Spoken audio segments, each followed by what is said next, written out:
Hello everyone, good evening.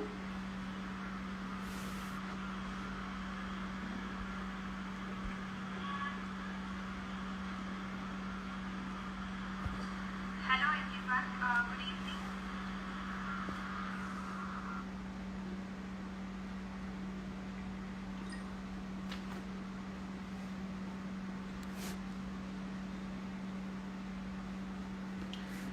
That is great. You're from NIT. Okay. Hi. So let's wait for our guest to join. Um, it's happy to meet you all today. So this is our first Instagram live series from Research Affairs account. So it's great to see you all here to show your support. I hope this series of session will be very useful and also enjoyable for everyone.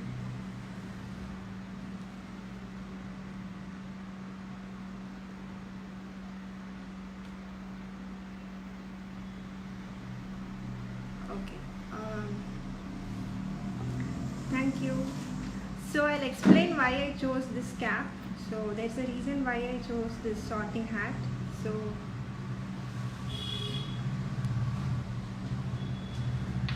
yeah, I'll look for the guest so that we can start off with the session.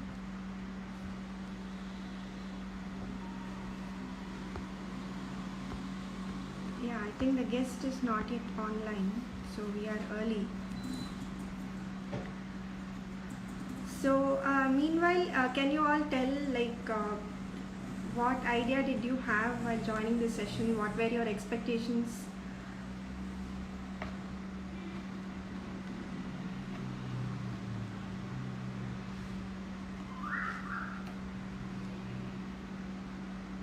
Uh,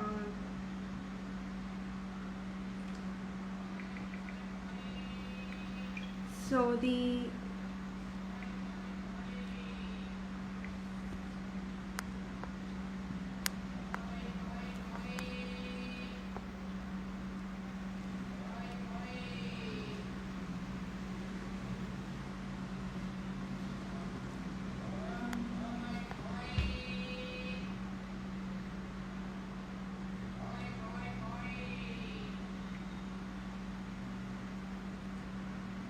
So I think I have to call the guest.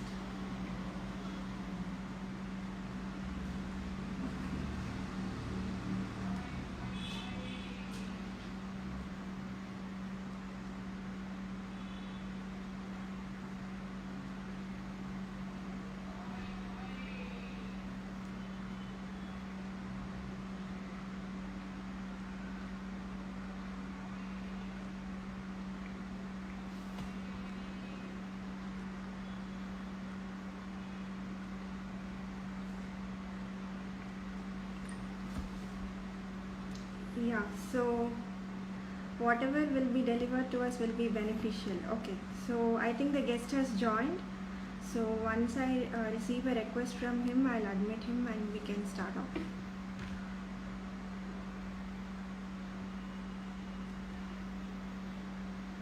Yeah, I think he'll join in a few minutes. I mean, few seconds.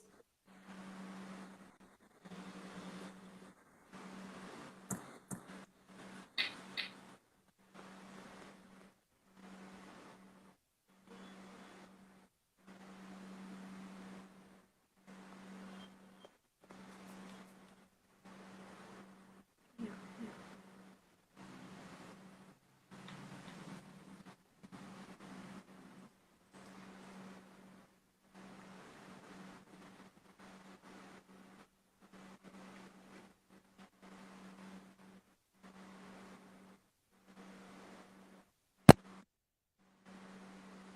His mic is mute.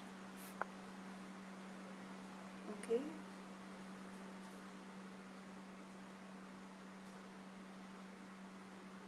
He's unable to join. It shows that he's unable to join. I think he'll try again. So yeah, I think he has some internet issues. He'll join back again. He's left to rejoin.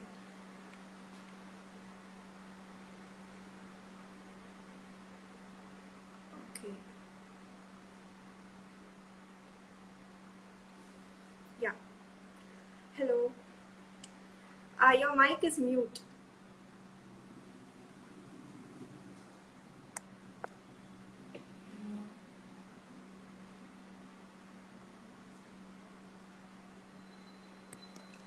Okay. We are unable to hear you actually.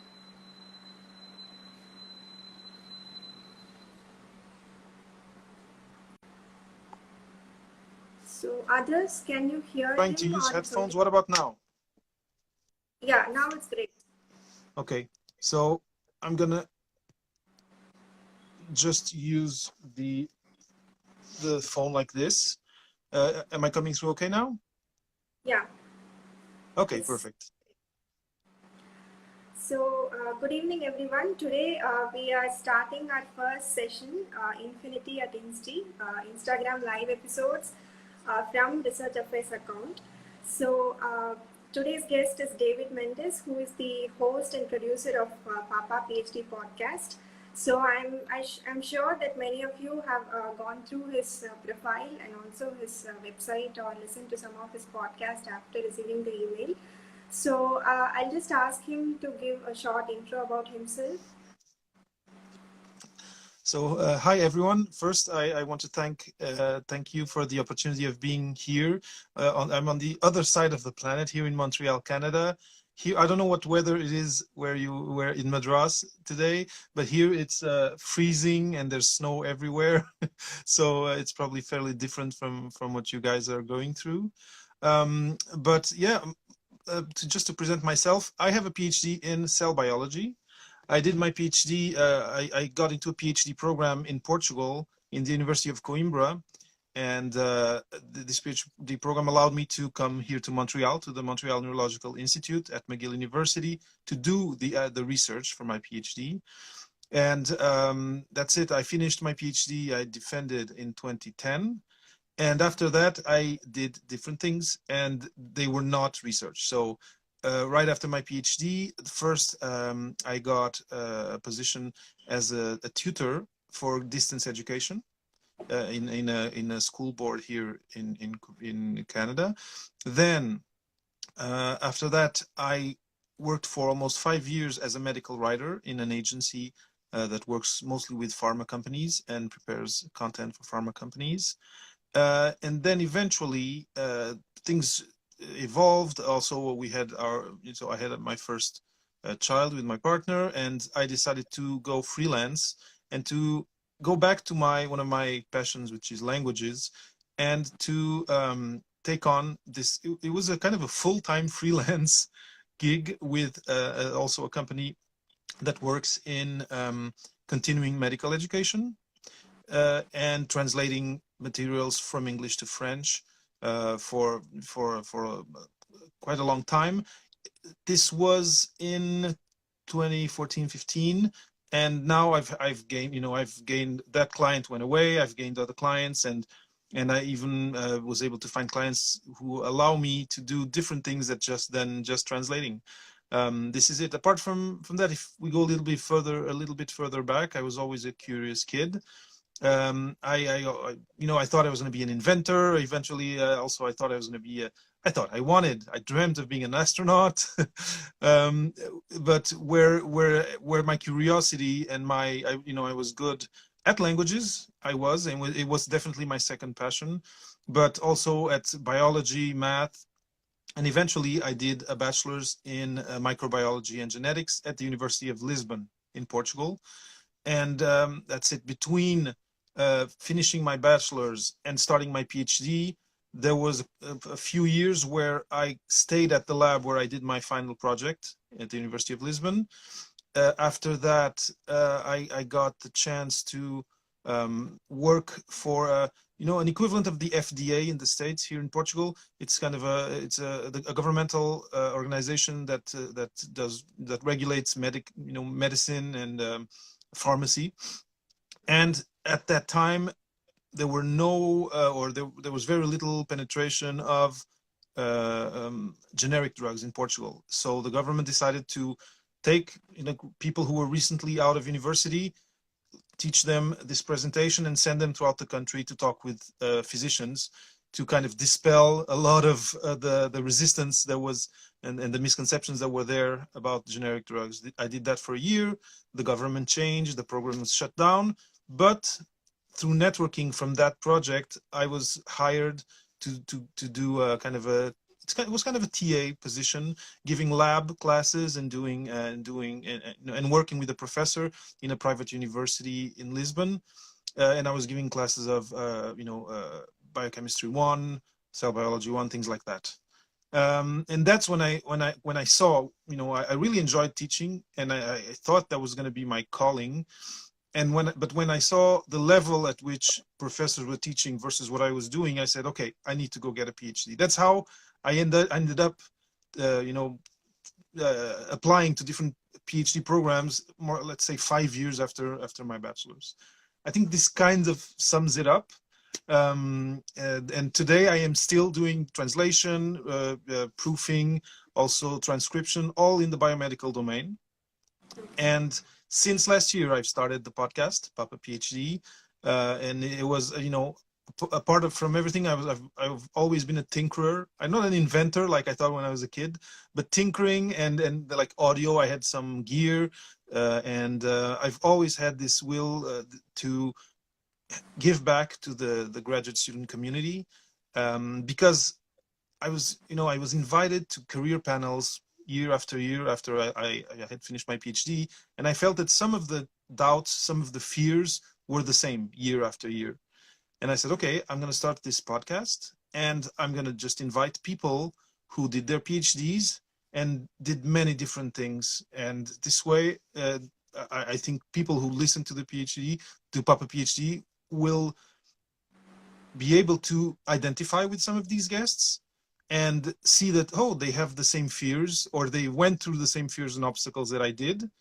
And, oh, this is so interesting what they do. I can do this. And it maybe being a professor, if it's not for me, it's not the end of the world. There's this whole world of things that I can do after my PhD.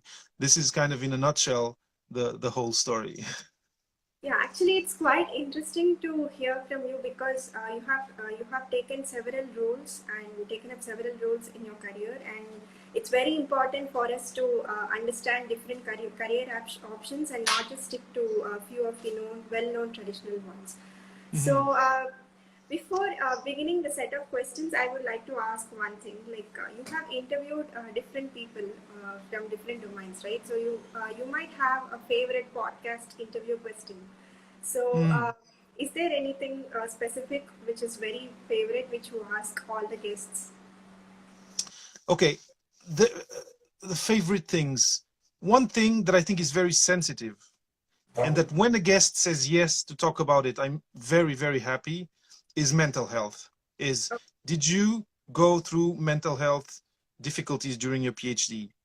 And it's pretty amazing to see how many say, to different levels, how many say yes, and then discuss what tools they used, what resources they looked for, and what strategies they had to deal with it, to maybe take a break and get their balance back. So I would say it's not a question, right? It's a subject, but it's a subject that if the guest wants to talk about, I'm really happy. Now, a specific question. You're surprising me with this, but I would say anything that has to do with strategies or tactics to overcome an obstacle. Because once we're in grad school, there will be obstacles there, and from different nature, experiments that don't work, like hypotheses that are shut down, or funding issues. There's many things that can happen during a PhD, plus the fact that you're trying to discover something new and innovating, and it's the results are never guaranteed, right? So it's normal to go through some obstacles. So anytime I'm able to get a tip or a trick from a guest, that's definitely something that I really like. And that's it. As you know, you've listened to some episodes. The conversations are not set in a specific order of questions. So sometimes, you know, you get some gold nuggets, and sometimes they're at the beginning of the interview, sometimes they're at the end. It's a bit unpredictable like that. Okay, so actually I promised them that I'll tell why I chose a sorting hat. Like I Yeah. this. So because first I thought of doing something which was your favorite film character, but I couldn't find any filter for Lord of the Rings. Mm-hmm. So I decided to choose the sorting hat of Harry Potter because you help us making a good decision, right? I think that after watching the session, we'll be able to identify who we are and where we stand in this graduate journey. So that's why I chose this sorting hat for this session. It's a great idea, yeah. And it's very important, one thing you're saying, which is, you know, when you put on the sorting hat, you have different houses you can fall into. And it's the same thing with the PhD.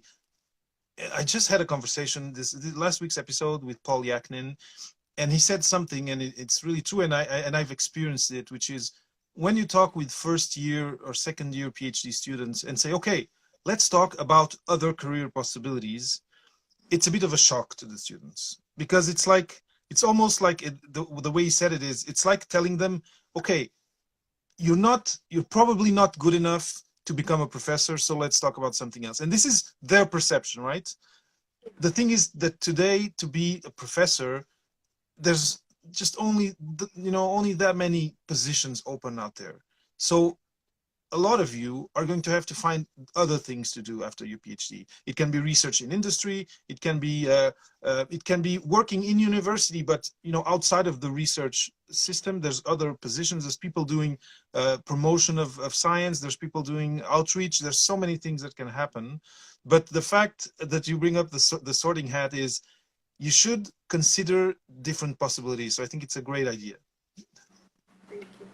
So yeah, so I think now we'll move on to the question section. So I had actually split up into 4 different sections.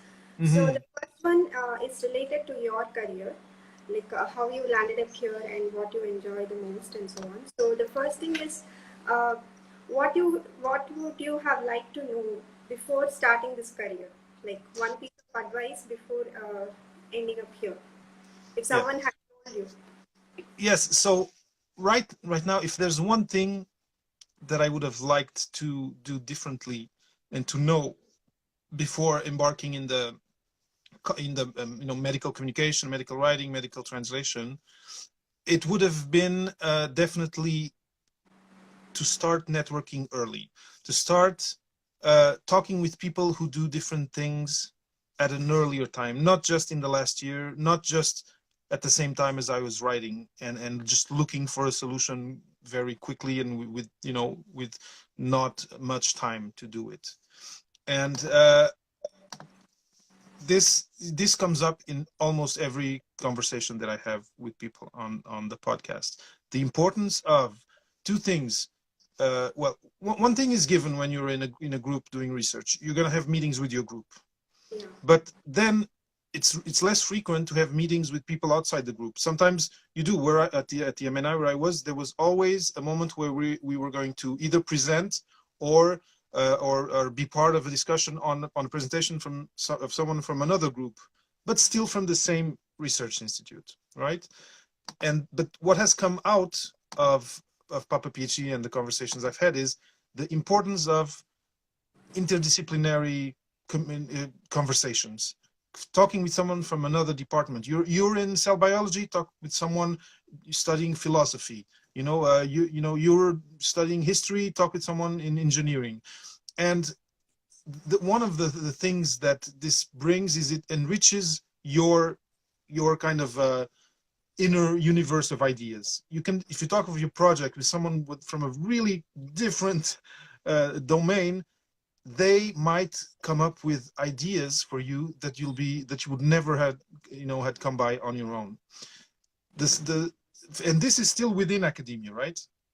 And then in this last, like again, in this episode with Paul Yaknin that I published last week, he said something that I find that's really important, but it's sometimes difficult, especially, like, I remember in the life sciences, it's really, especially if you're working with animal models, it's all your time is almost dedicated to what you're doing in terms of research, because your mice are going to be born, you know, in 2 days, and it can be Sunday, it can be Saturday, it doesn't matter. But if you can, you know, if you can have within your PhD, your graduate school experience, it could be your master's too, if you can have some sort of interface with the private sector, an internship, some sort of collaboration, either with another department, like I said, but also if it's with the private sector, that is a great plus. So if I, you know, if there was something that I would have liked to have my eyes opened before the end part of the PhD, it would have been reach out to more people, have more experiences outside the universe of your project and of your subject. That, I think that would be the one that I choose. Okay, here actually I would like to make self pitching of ideas, like what we do in IIT Madras Research Affairs teams. So one of our initiative is to connect with industries and help students to present their thesis or dissertation or project ideas, to get just simply to get opinions from industry experts. So currently we have that program going on simultaneously. So yeah, I think we have got validation from your end as well, like how important it is, and also whomever is watching here, we encourage you to come forward and participate in this initiative. Yeah. Mm-hmm. It's immensely important. Now, just a question: at IIT, people who come out with what degrees? Is it more engineering? Maybe PhD in engineering? Can you just give me a snapshot of what your students become after going through IIT? Yeah, so we have 16 different departments which covers engineering, management as well as sciences. So you can study anything you want. We also have ocean engineering as a subject, and we also have proper PhD degrees offered in management as well as sciences. So equal importance is given from the administration side to ensure that you can study any degree you want and pursue any path you want. So Yeah, it's wonderful. And those, I'm just thinking, like management, engineering, science, I hope they interconnect and that they collaborate, because it's a great combination. And I feel that it's fairly easy to find an interface with the private sector, with industry. But it's great that the university is, you know, the institute is offering that to students, because a student on their own, I was very shy, I was very introverted, and it wasn't natural for me to go looking. And plus, I was a foreign student. My status was visiting research student, so there were different things that kept me quite isolated. Plus, because I wasn't this outgoing guy, I didn't have that impetus to do it on my own. So the fact that the institute themselves are fostering this is really good. thank you. So the next question is any one myth about your profession that you want to debunk? So one myth about and you know, let's say medical writing or medical communications.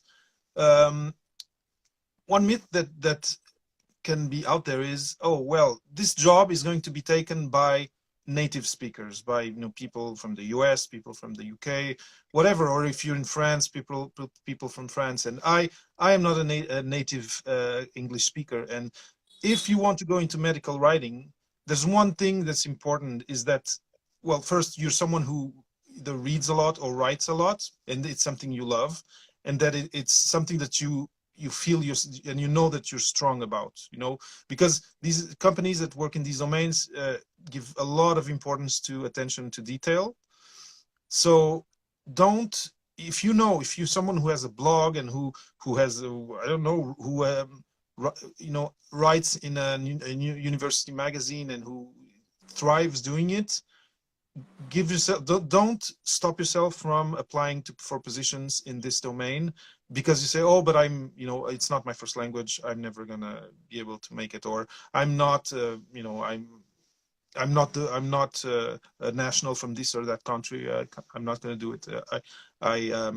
Like one of my guests, my recent guests, she's just now being hired as a medical writer, and she's from Hong Kong originally. She's from Hong Kong, It's Vera BS-Chan. She's from Hong Kong. She's in Paris, and she's working now as a medical writer in English for a company there. So that is a myth that if it's something that's blocking you right now, just erase it from your mind.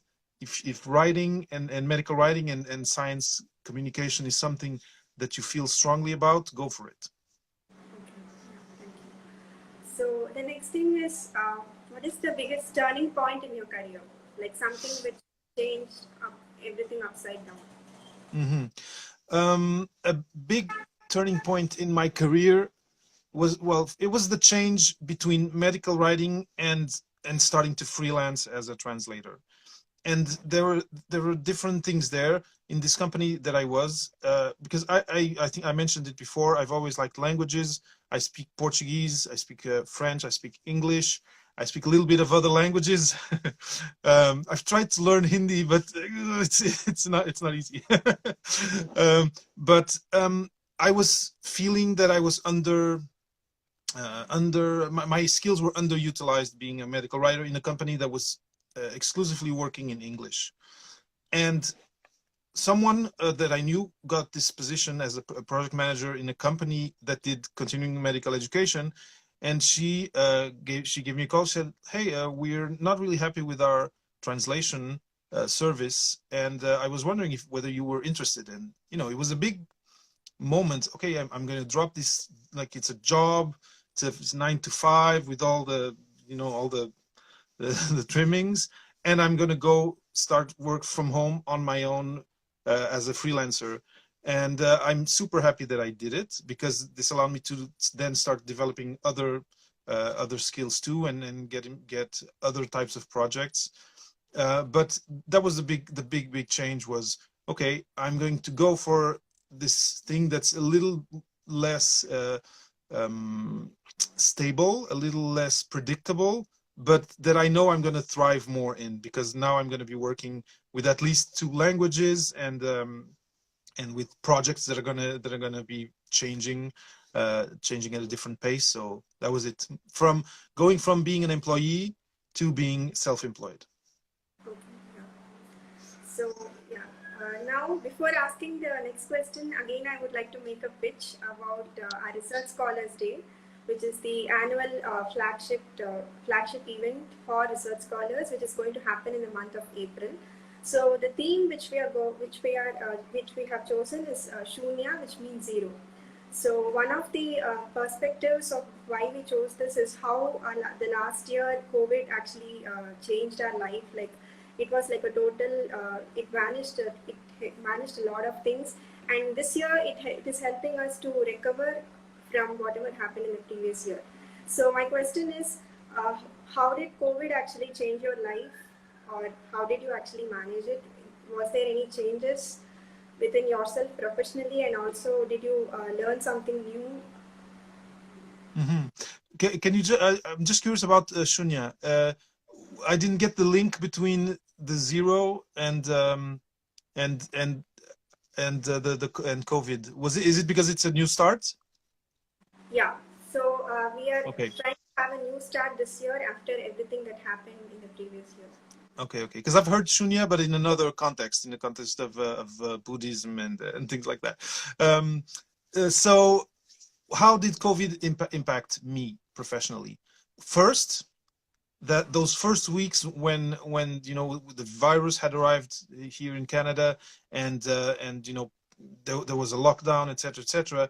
Because I'm a freelancer, you know, because I'm self-employed and I'm getting contracts from clients, and everyone was kind of in shock. There was the number of contracts started going down. Now, this wasn't specifically bad, because the other thing was that now the schools were closed at a certain point and the kids were left at home. So the fact that I had less work in a way made it easier to deal with the fact that now there was homeschooling and things like that.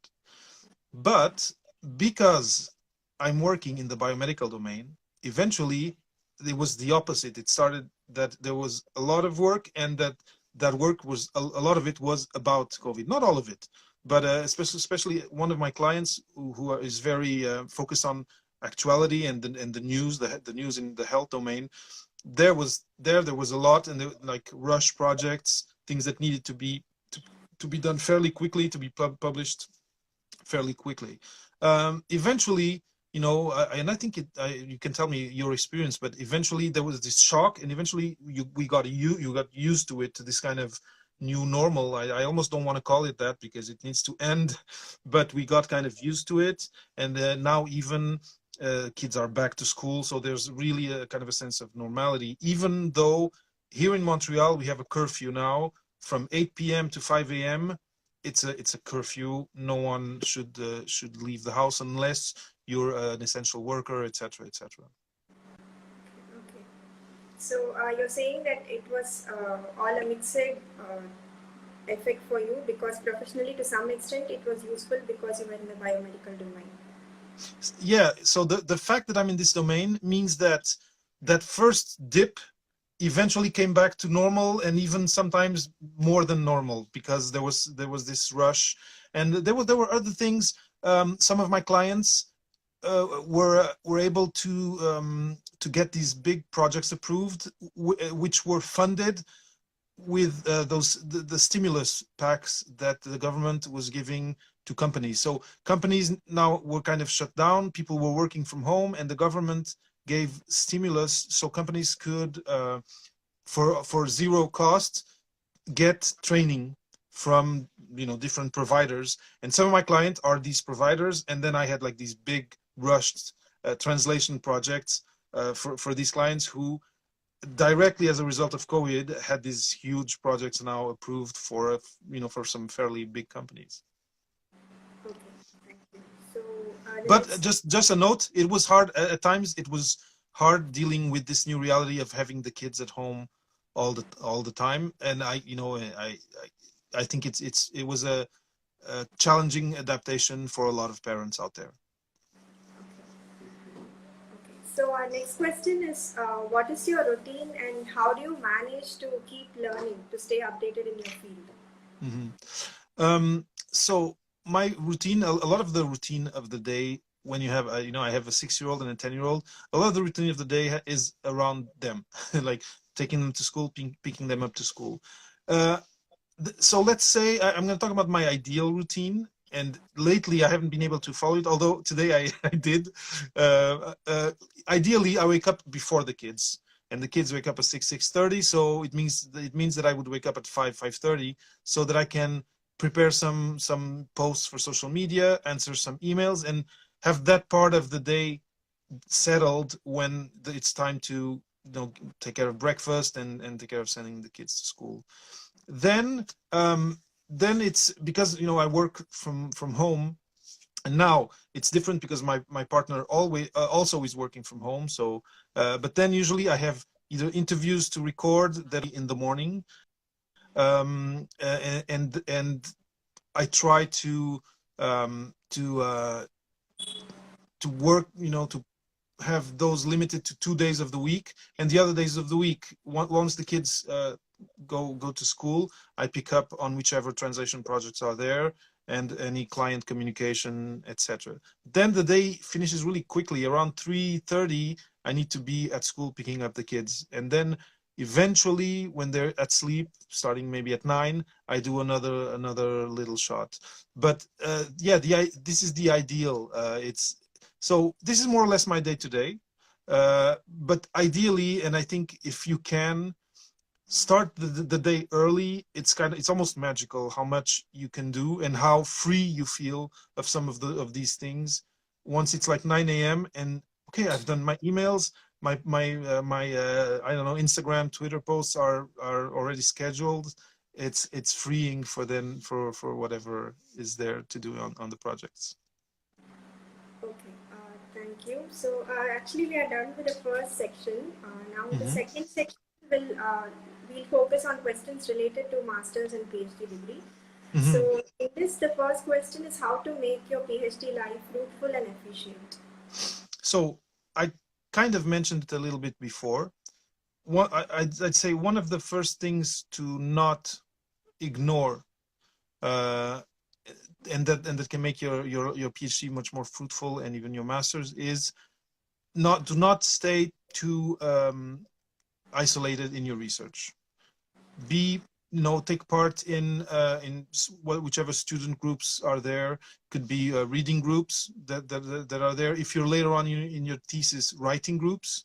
So community, having this this way of not being alone in your project. So and I'm talking about peers, right? About people who also are doing the PhD, but sharing with them in this way allows for you guys to share your strategies, maybe share your routines, like you were just asking for my routine. You'll find out, oh, this is how you organize your day. Okay, maybe this is going to work for me better. Just the fact that you are mingling with other people and people who are working on subjects that are different is going to be a big plus. Then I would say being at university is a special moment of your life.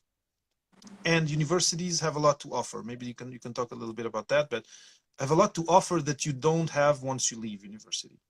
Once you leave graduate school, there's and it can be counseling services, it can be a gym, it can be different, like I was saying, different student groups, a theater group or there's so many things that are offered by university that you don't have once you leave. So another thing that's very important is be aware of what's offered, and training. If there's training in science communication, if there's training in resume writing, etc., if there's training on other skills that are more professional related, take them. Don't miss out on them, because I have talked with people who say, well, I knew these things were there, but I told myself I didn't have the time to do them. And even I think today, because most of this probably is online, because I don't know how confinement is now in Madras, but you probably can even do this on your own time, as a webinar or anyway. This really depends on what's offered. But two things: community, be part of groups, have conversations with different people. Don't stay alone. Take advantage of whatever's offered, and physical activity. I don't know if I've mentioned it. I don't know. I don't know if there's a. By the way, congratulations on. I saw the highlights of the India-Australia cricket. It was a huge game that was last week, right? So congratulations on that. I'm not a follower normally, but somehow last week it popped up on my YouTube, and I was like mesmerized for those like 10 minutes seeing that summary.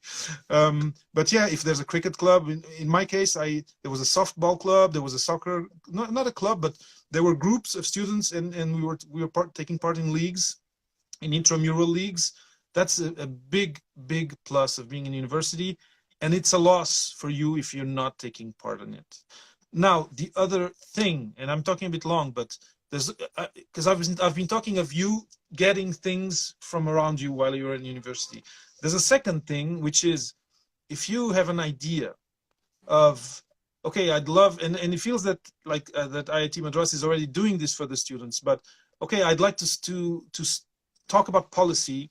I'd like to create a group of people to talk about science policy, and it doesn't exist here yet.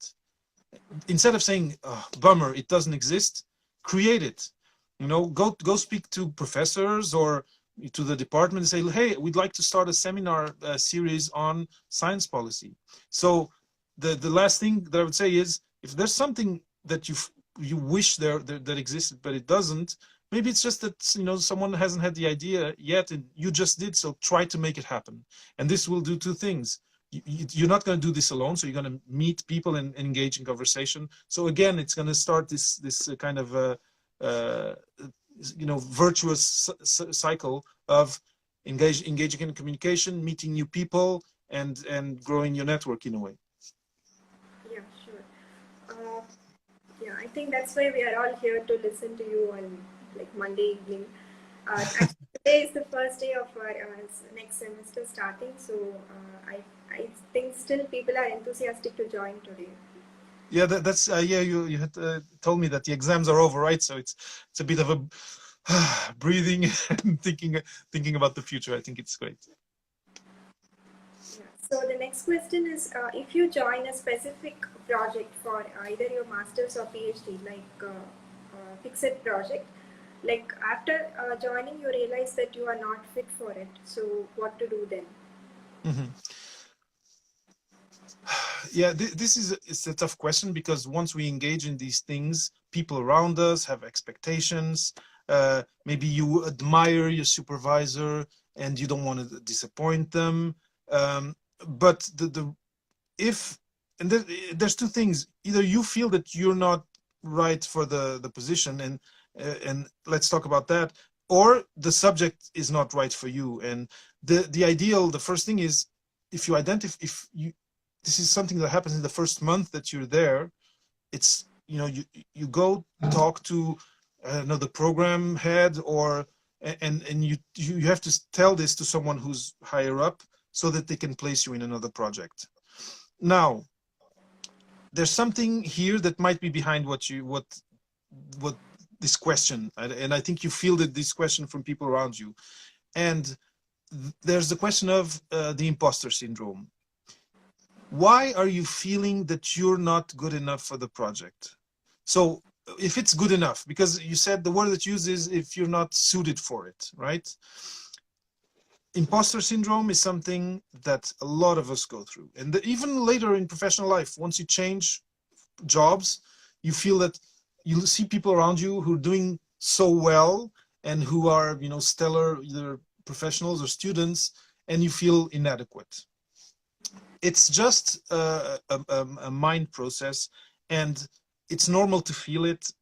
And maybe just naming it, if someone is listening and has this feeling that, oh, all the other students are so much brighter than me, well, you're just starting, and you have your path to follow. If you were accepted into a PhD program, into a master's, it's because you have what it takes to do it. And just don't let yourself be discouraged by this feeling, which is, again, normal. I felt it. Most part of my guests on Papa PhD have felt it, and mentioned something like it. So that's why there's kind of two ways to answer to this question: is don't let yourself be discouraged by imposter syndrome. And again, conversations with people from other departments can help in or even with your peers. And once someone you can feel that is very bright, you can have at a lunch table, you can see sometimes you can even see, oh, this person has the same feeling that I have of inadequacy. Okay. The other way is, if the subject is not good for you, or if you feel the culture of the institute, or I don't know, the something in the environment of where you're doing your project is either toxic to you, or really not working for you, the earlier you talk to someone higher up to find a new supervisor, a new project, the better. And it could, if you're okay with your group, but it's just the project that is not working for you, you can also talk with your supervisor. But as you know, the sooner the better. I don't know if this answers your question, but I really wanted to talk about imposter syndrome, because I think it's an important thing, that if we don't have a name for it, it can really be a snag in our way, and prevent us from moving forward.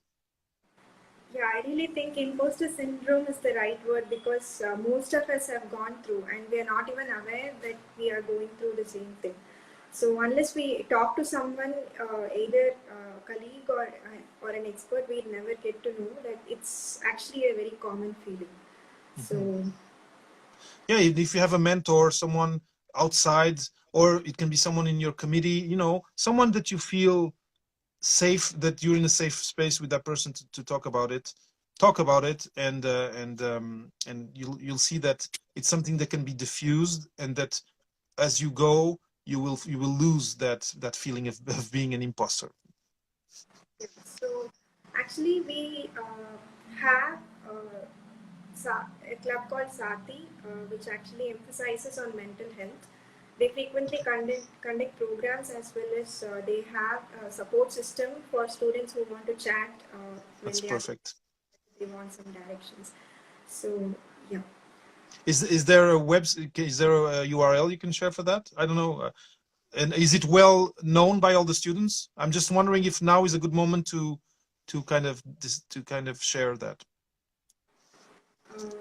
Yeah. I'm putting you on the spot now.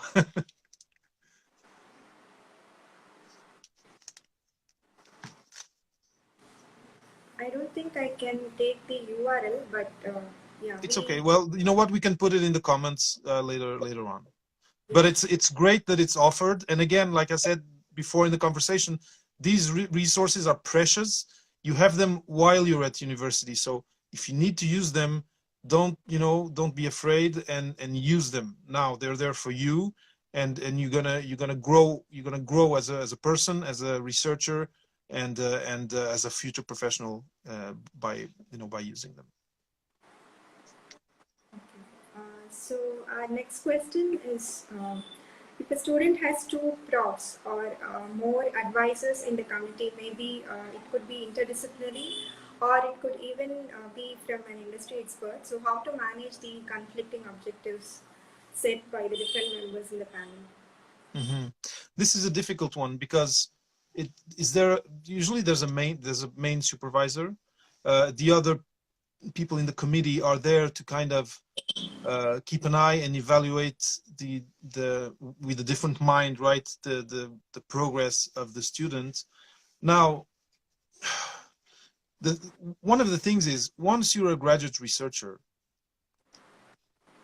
and again, I'm having so many quotes from last week's episode, but one of the things that Paul Yaknin said in the episode that I believe completely, and that's been mentioned with other people too, is once you're doing your PhD, even your master's, you're a grown-up. You are an adult. You're not simply a trainee. You're someone who is doing a job of discovering something.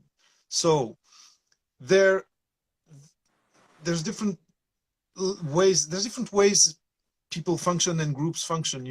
There are groups where the word of the supervisor is the word of God, and then you need, everyone needs to follow. But ideally, the ideal situation is when you're meeting with the committee, you're an adult and a grown-up with a project and with ideas, with hypotheses in your own mind, in your own self about your subject. And ideally, you discuss from grown-up to grown-up,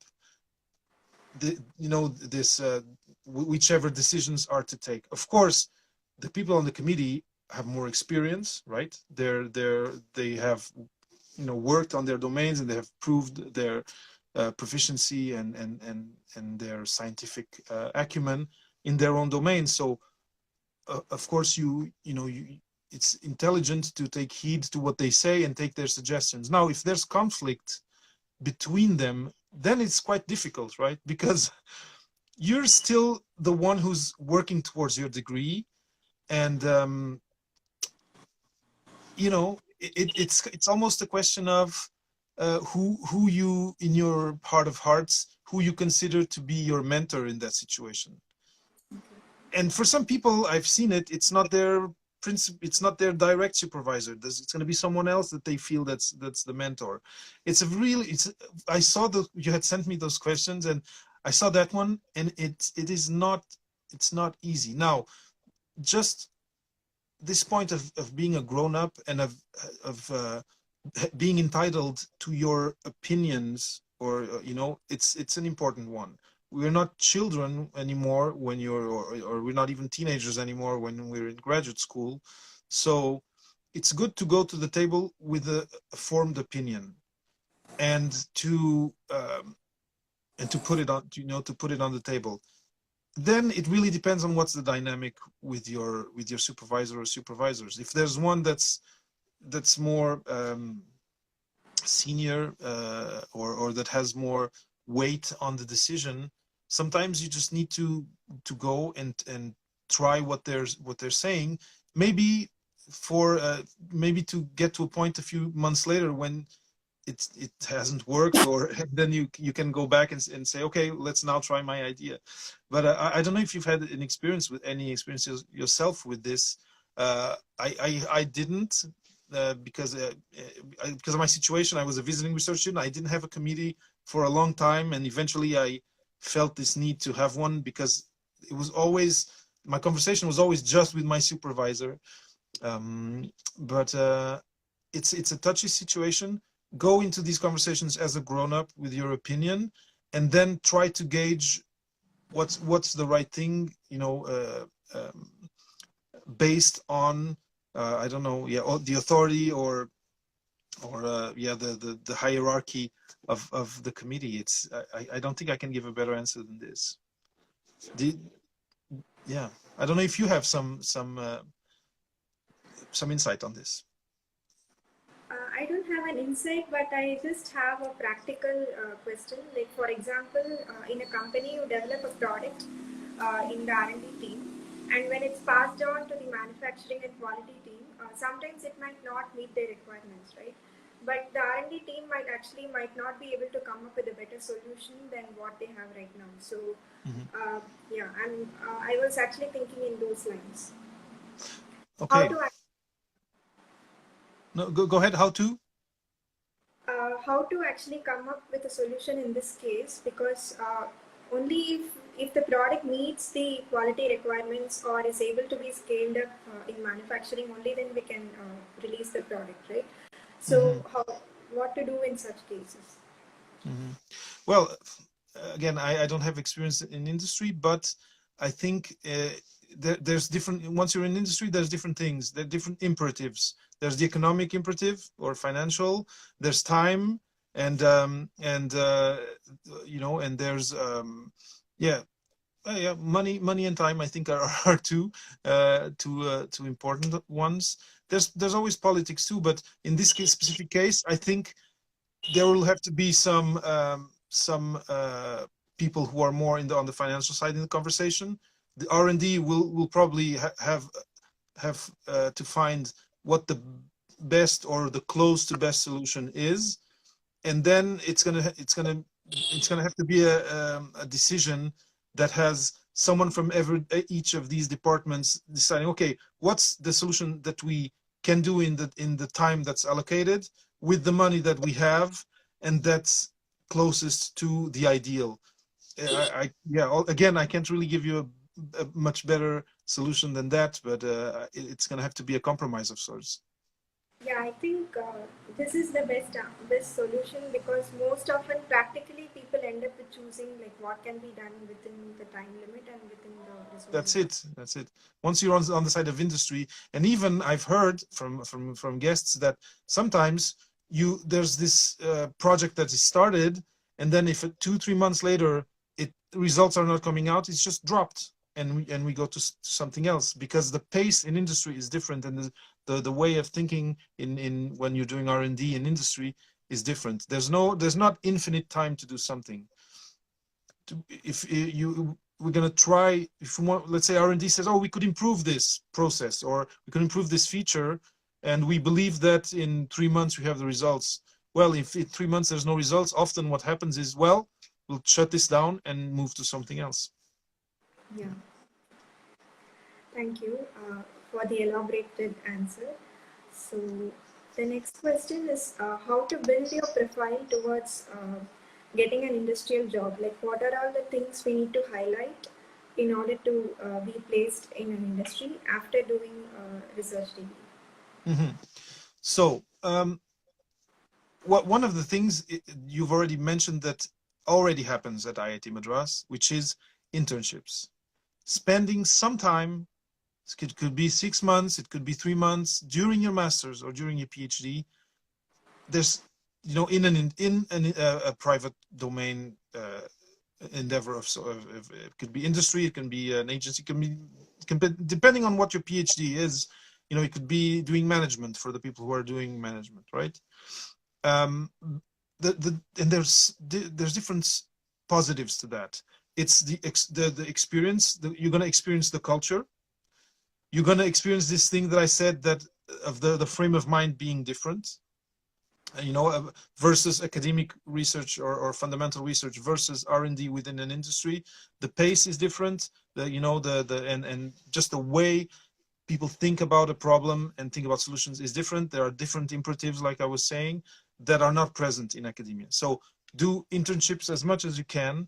Also, if whenever there's a seminar with someone coming from industry wanting to talk to the students, go, don't miss one of those.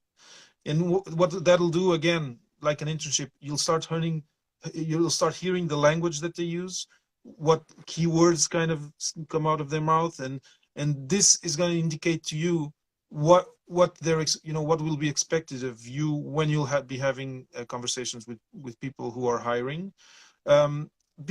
Doing an internship is the best, because you'll also know what the culture of the company is, and you'll be networking. Now, if you do well in an internship, someone within the company will remember, oh, Vamika was really, really good, and she's now sending her CV, and you'll be top of the list on those CVs, right?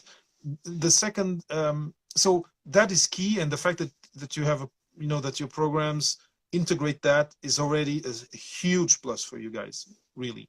So don't miss a chance of taking advantage of that, because it's a big missed chance. You can't have, once you're out of your academic track, you can't go for an internship, or at least not in that in that easy and simple framework. And then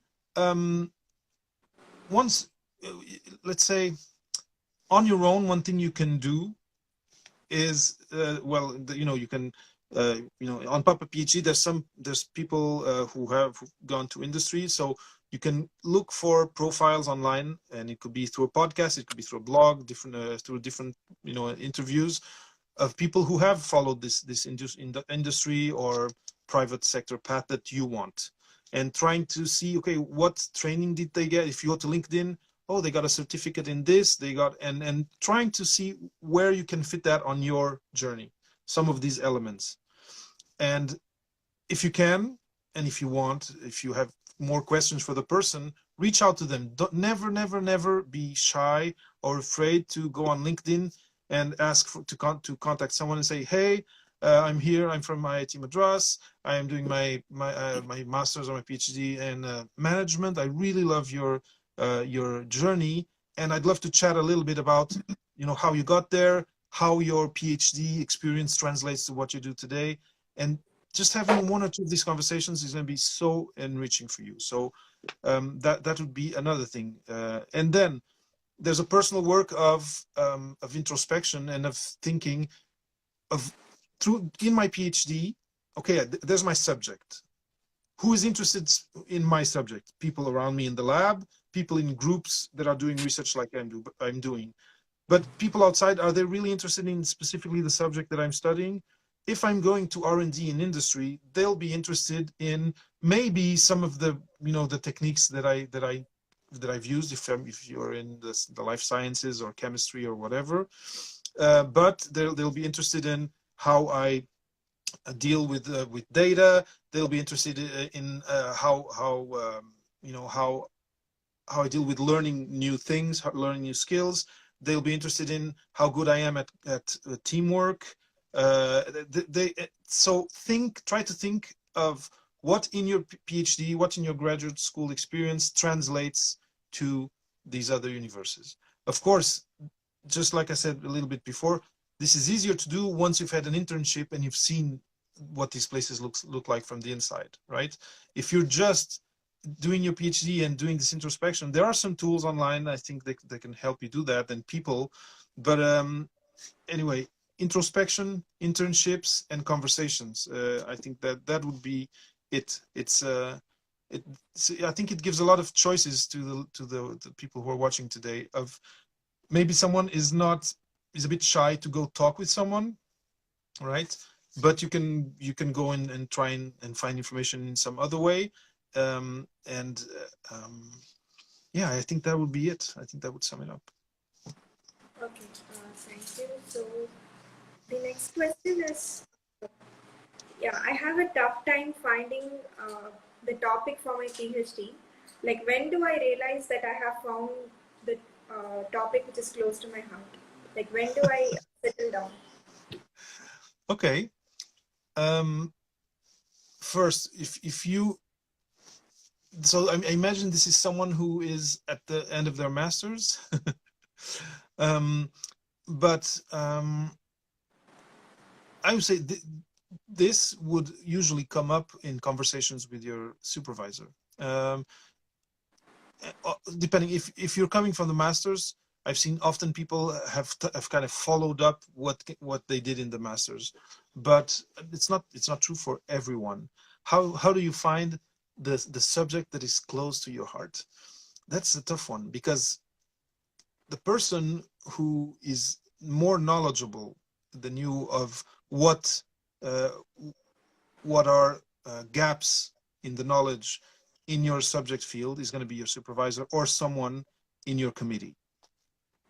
So again, I'm using the word conversation so much today, but I think it's really key. In this case, I would go to either, I don't know, it could be a postdoc in a lab that works in a subject that you like, and try to tease out from them what they maybe first see what they're working on, and then tease out from them what is what are pain points, let's say, or gap points in the field. And then from there you kind of collect this information, and eventually either from those conversations you're going to create your own, you're going to find your own thing, or one of these conversations is going to ring a bell and say, okay, this is what I want. But without going to someone, to someone who's a little bit higher up already, and is more experienced in that subject field, I don't see another I don't see another path to do that. It could be also by talking with your master's supervisor, if you're coming out of the master's, and saying, and asking them, where do you think I could go from here? I think this subject that I worked on the masters, I'm done with it, but I'm not feeling what my subject is going to be in the PhD. Maybe they're going to be in a position to help you with that. Yeah, so actually, this is closely linked to another question as well. Like, should we choose an opportunity based on like a high profile and high ranking of an institution, or should we choose something which we like doing? So I think these two are related. It's a very good question, and it depends on you. So people are not all the same. There's a term that you can use, neurodiversity. If you are someone who is very driven to producing like you're saying, high level publications, and if that's what drives you in life, sure, go to the big universities, big labs where it's high paced. But you need to be someone who is resilient to stress, because these are, of course, more stressful environments. But if that's the type of personality you have, definitely go there. But that is not the best way. The best way is the best way for you. If you have a passion, and if you want to be in a lab where you're going to have more freedom, where it's going to be less pressure to to publish a lot, or to publish in big journals. But if you're passionate about a specific subject, choose the lab, choose the PI, choose the supervisor, and then give primacy to that, and visit, if you can, visit institutions, or research centers. Visit and feel if, okay, is this culture good for me? Do I have the feeling that, because there's also another thing, you can, if you feel that you need a supervisor that's going to really coach you more, you need to select for that. If you already this very independent person, and like I was saying, very driven for production, and very, very independent, there are institutions that look for those types of candidates, and often these are in the high high level, high output type labs. So there's no one way. You have to choose the way that's good for you.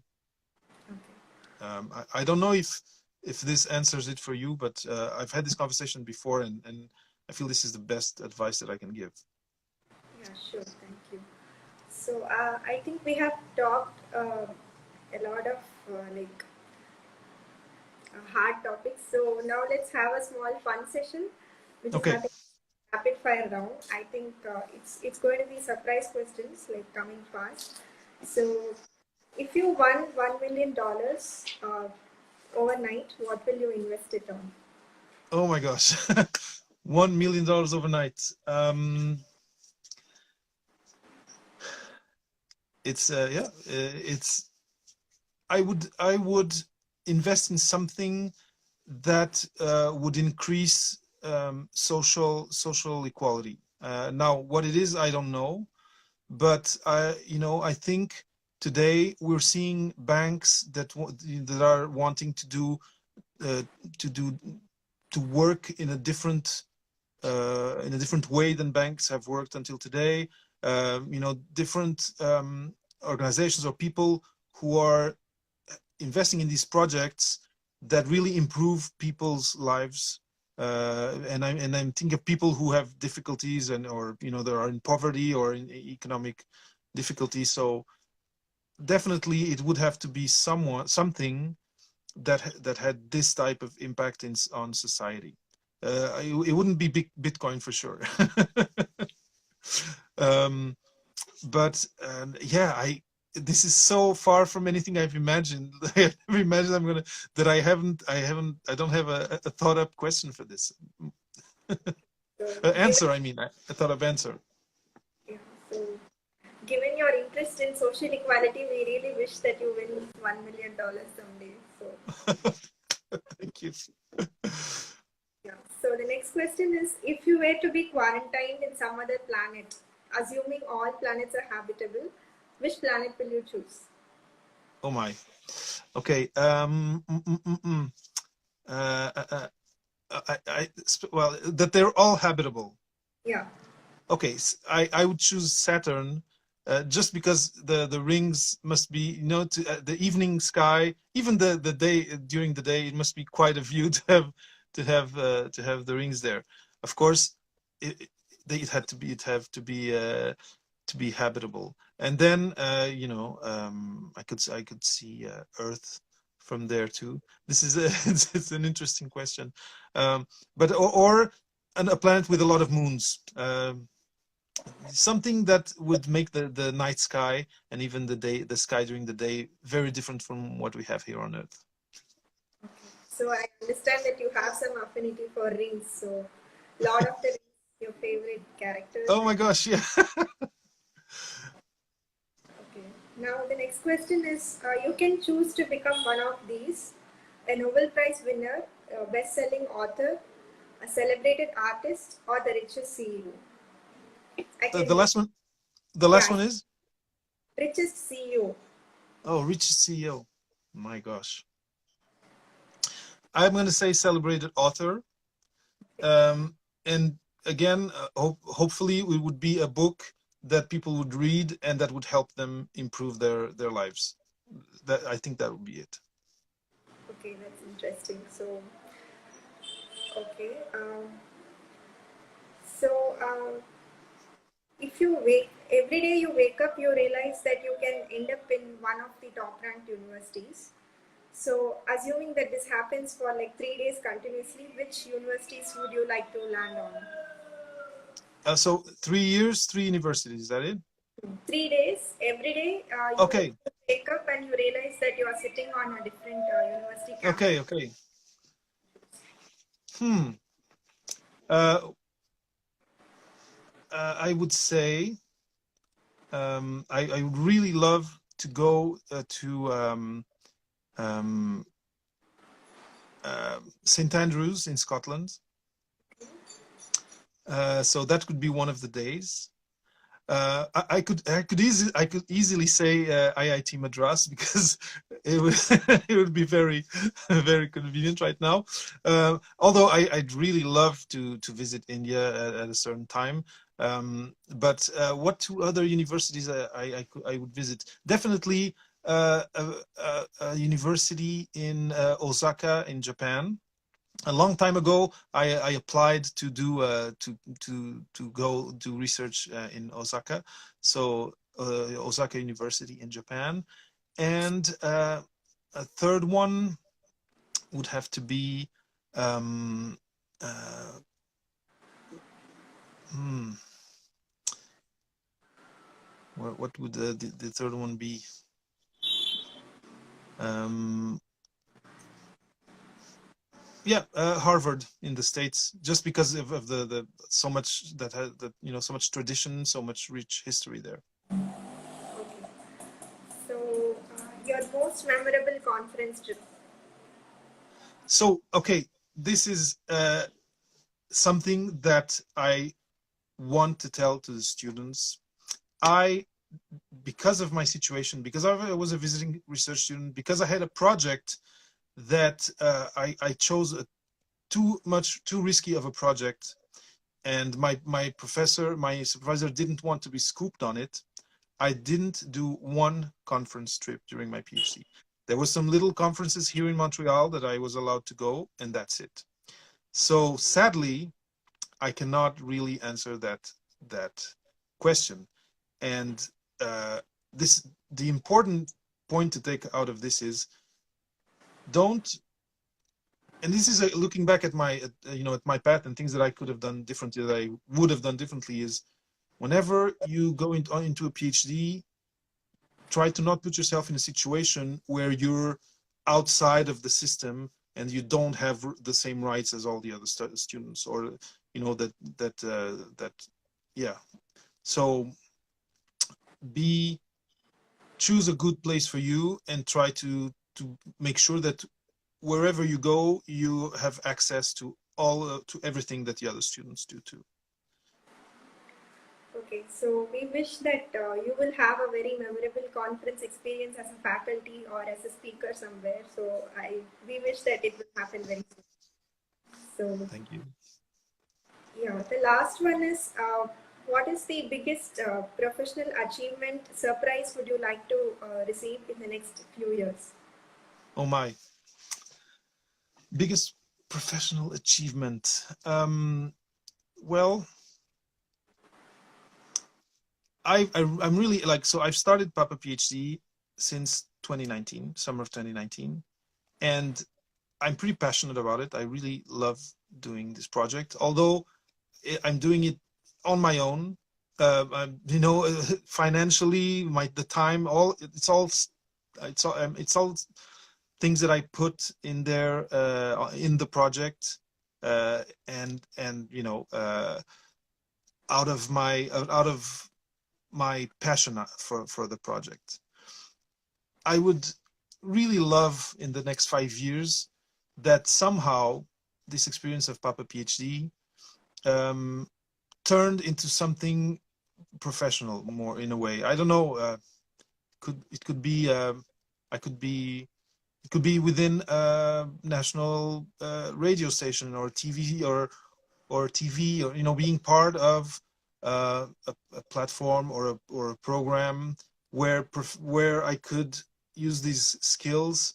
It could be interviewing skills, and it could be even talking about science, but to transform this, which is now a passion project, into something professional. And you've just mentioned, and thank you, that you wished me success in an upcoming conference, or as a speaker or something like that. That also would be something great if it materializes in the next few years, that I'm able to take some of my experience, some of the know-how and the insights that I've gotten through Papa PhD, and to be able to put them out there into the world, to in a larger platform, to a bigger audience. So that will also be a very pleasing future to me. Okay, sure. We wish you good luck for the same. So I think we have crossed like more than 1 hour. So Mm-hmm. we can actually invite questions from the audience if they have. Mm-hmm. If anyone wants to ask anything specific, you can drop in the chat box. Mm-hmm. So I And have, thank you to, yeah, go ahead, go ahead. yeah, I was receiving requests for being in the live. I received many invites. Yeah, but if anyone is willing to ask a question directly to Papa PhD, Mm-hmm. please Yeah, feel you can free. do it through the chat. I was just going to say thanks to everyone. I've seen that there's been almost 30 people constantly here watching and listening to us. And thank you so much for listening. I hope it's been inspiring so far. And yeah, just hop on the chat and ask away.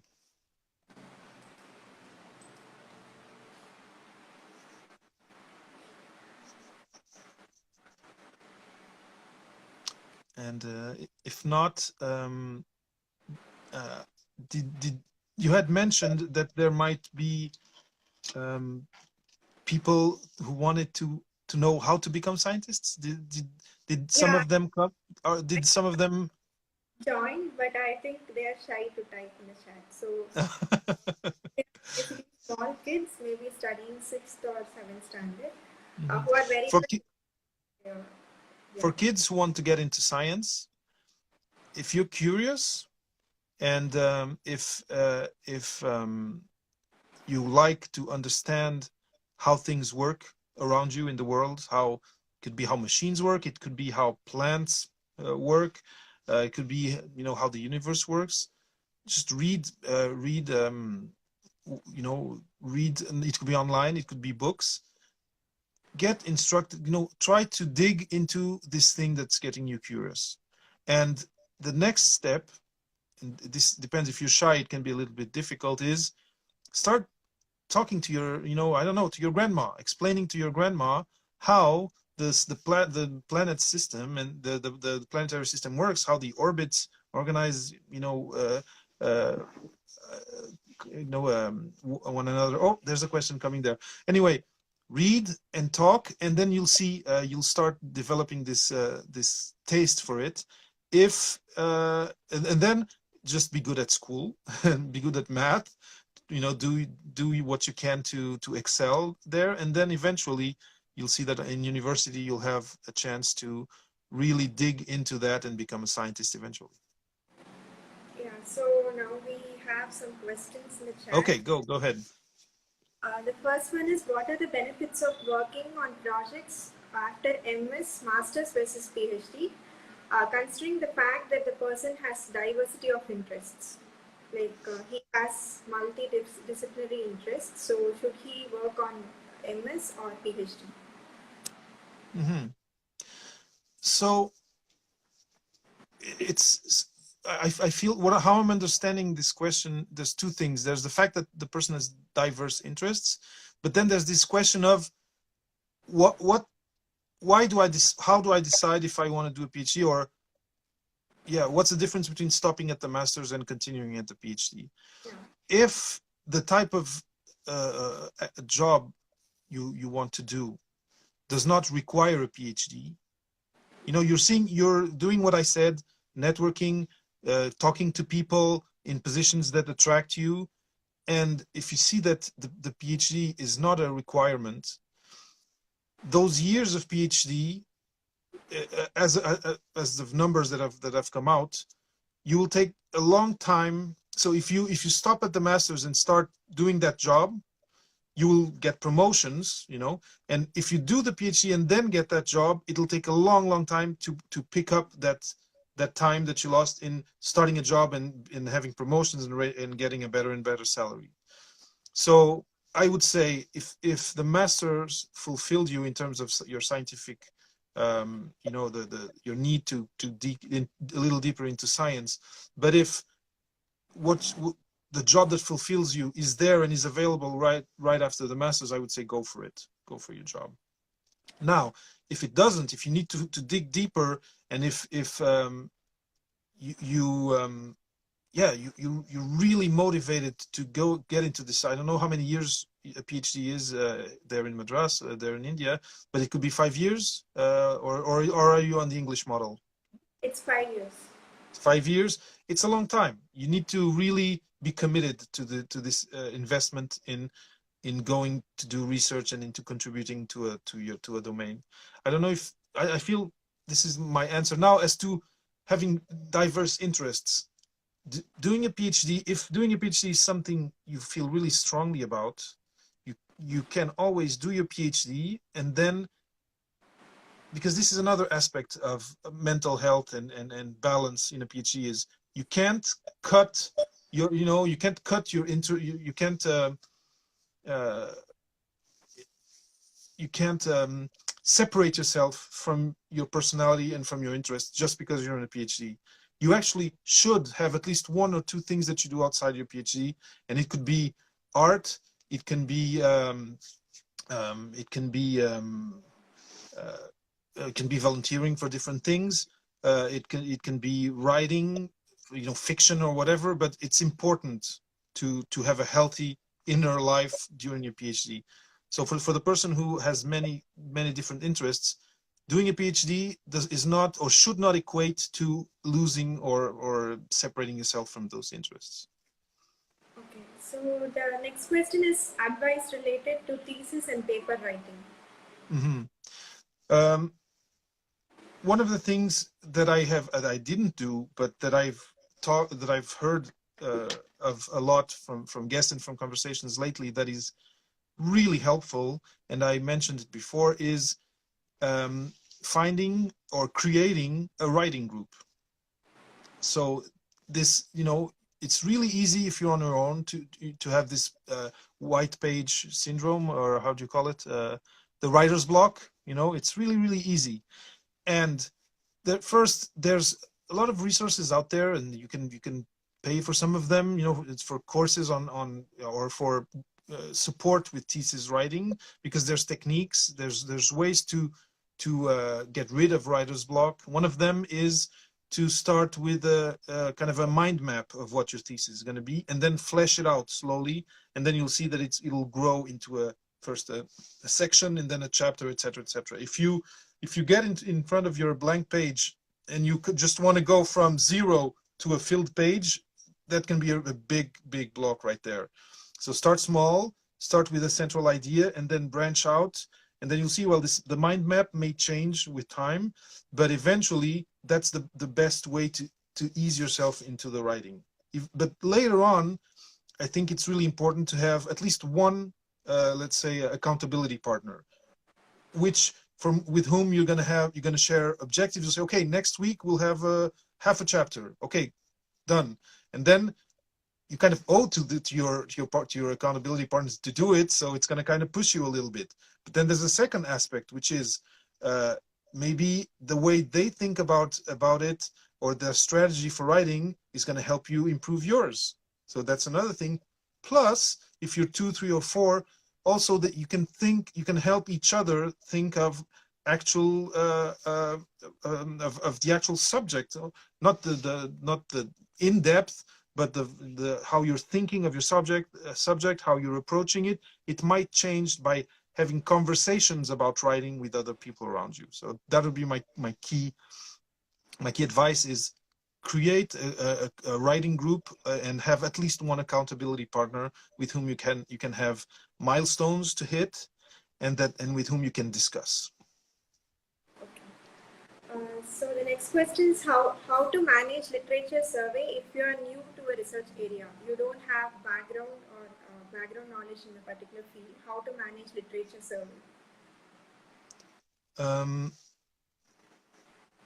Okay, for the literature survey, again, it's a little bit like the question before of how I find my perfect subject. You are going to have a starting point, and someone, especially if you're new to the subject, someone is going to have to point you towards this starting point. It can be one article, it can be 2, it can be it can be just a name of an author, and this usually is going to come from your supervisor or from someone in your committee. Now,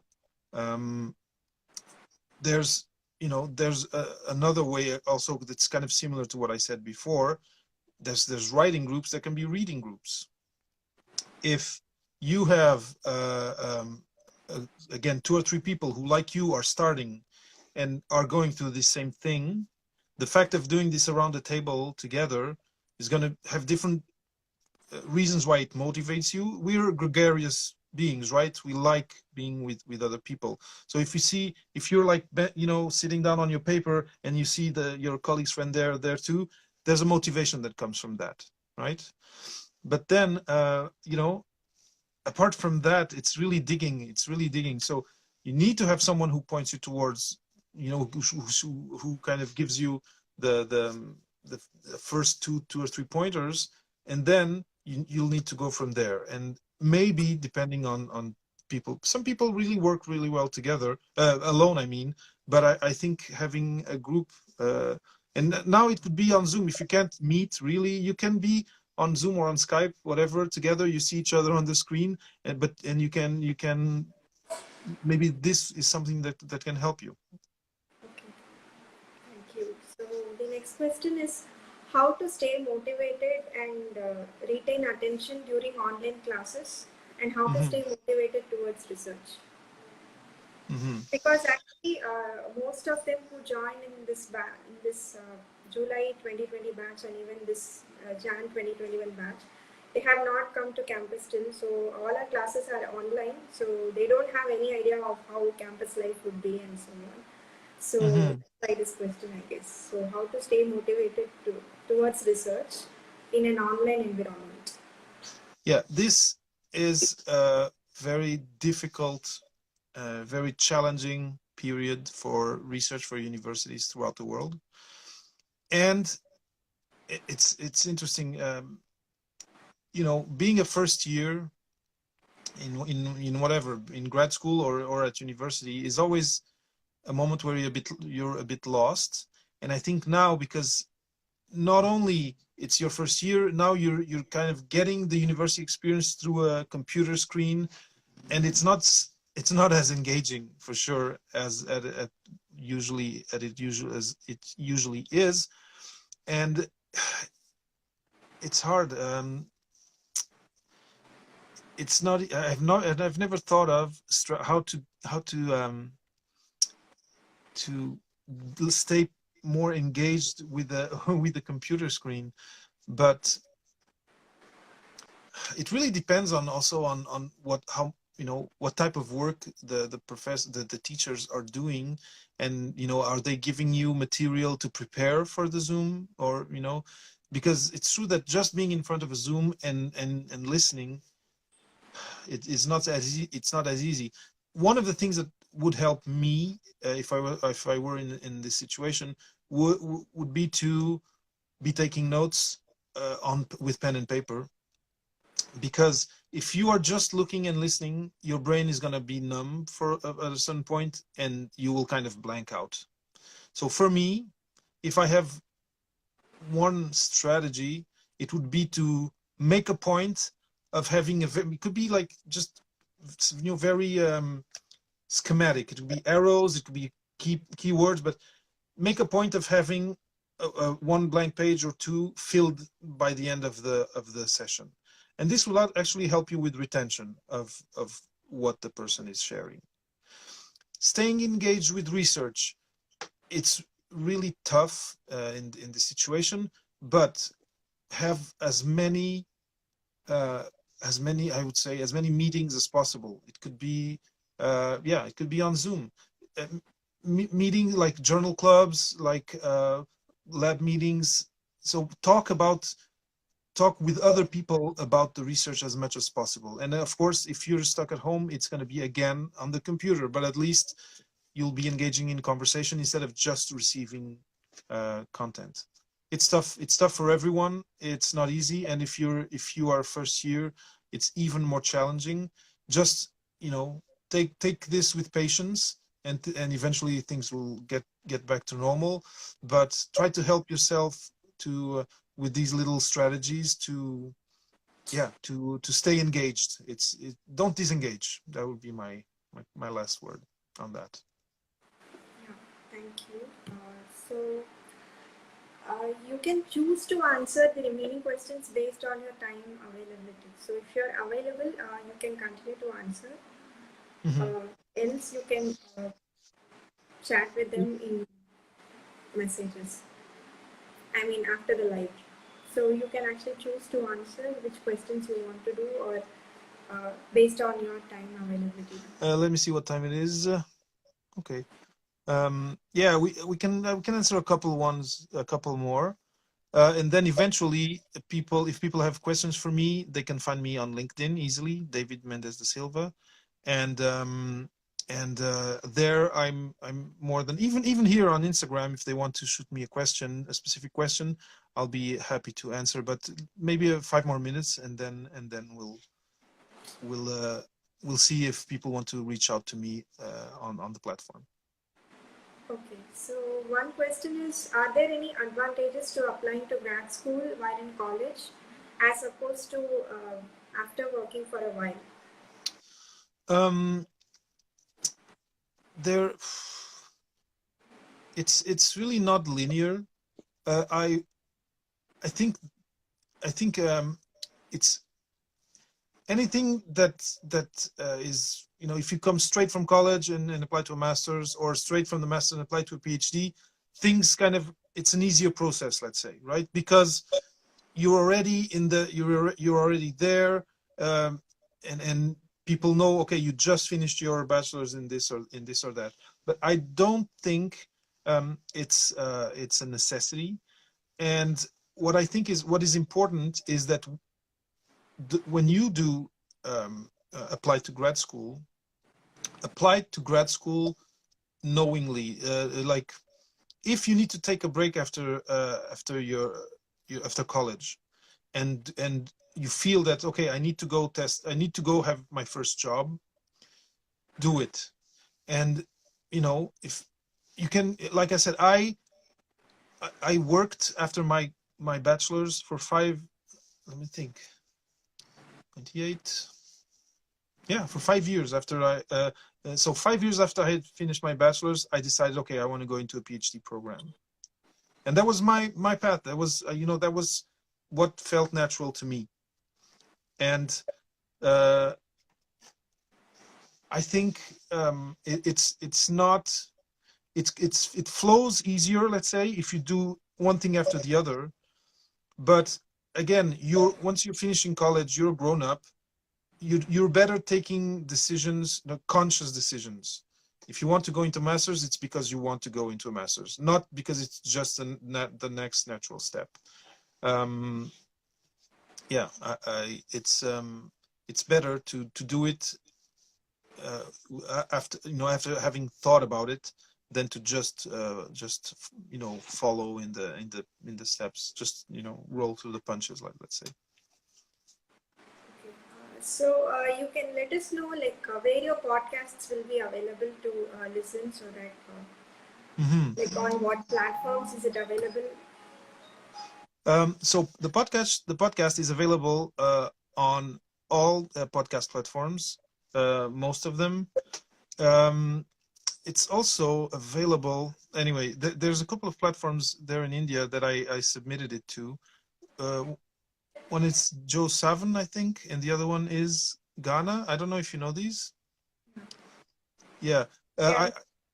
Yeah, but if you know, they're on Apple Podcasts, they're on all the podcast apps for Android. If you look for Papa PhD, you'll find it. If you want to go to the website and see the show notes, etc., it's just papaphd.com.